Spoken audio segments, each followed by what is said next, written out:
সকাল থেকে আজকে এত ব্যস্ত কি বলবো তোমাদের। তো এখন এই যে রান্নাটা শেষ করলাম, আর মেয়েদেরকে খাইয়ে দিয়েছি, আর এখন আমি এই যে দুধ গরম করছি।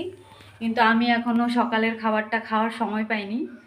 তো আজকে অনেকটাই কাজ করেছি, সকালবেলা উঠে অনেক কিছু বের করেছি। তো চলো দেখাই তোমাদেরকে কি কি করলাম। আর সকাল থেকে সন্ধ্যা অবধি তুমি যাই করো না কেন, মানে যে কোনো কাজই করো না কেন, তারপরেও দিন শেষে সেই আমাদের মেয়েদের একটা কমন কথা শুনতেই হবে। কি বলো তো, যে সারাদিন কি করো, মানে এই কথাটা আমার মনে হয় যে প্রত্যেকটা মেয়েকেই শুনতে হয়। তো যাই হোক, কিছু করার নেই, তো কাজকর্ম তো করতেই হবে। তো চলো দেখি বাইরেটা তোমাদেরকে একটু দেখাই, সব কিছু এলোমেলো হয়ে আছে। তো চলো দেখো আজকের ওয়েদারটা কত সুন্দর, একদম ঝাক্কাস রোদ উঠেছে। তো সকাল সকাল ভাবলাম যে চলো একটু আনকমন কাজগুলো করা হোক। তো সেই যে ভাড়া বাড়ির থেকে আসছি, মানে এগুলো সব বস্তায় ভরে নিয়ে আসা হয়েছে, কিন্তু সেইভাবেই ছিল। তাই ভাবলাম যে চলো জামা কাপড়গুলো বের করে দিই।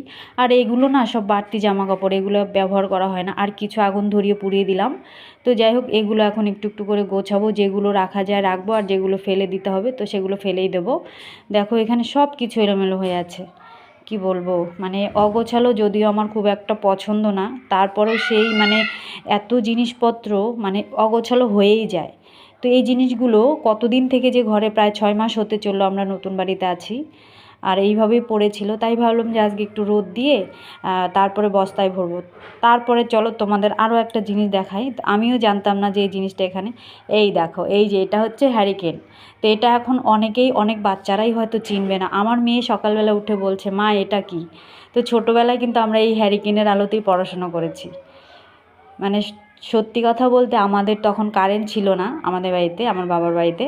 তো এই হ্যারিকেনের আলোতেই কিন্তু সেই মাধ্যমিক পাস, উচ্চ মাধ্যমিক, কলেজ কমপ্লিট করেছি। তারপরে তো বিয়ে হয়ে গেছে, তারপরে যাই হোক জীবনটা চেঞ্জ হয়ে গেছে।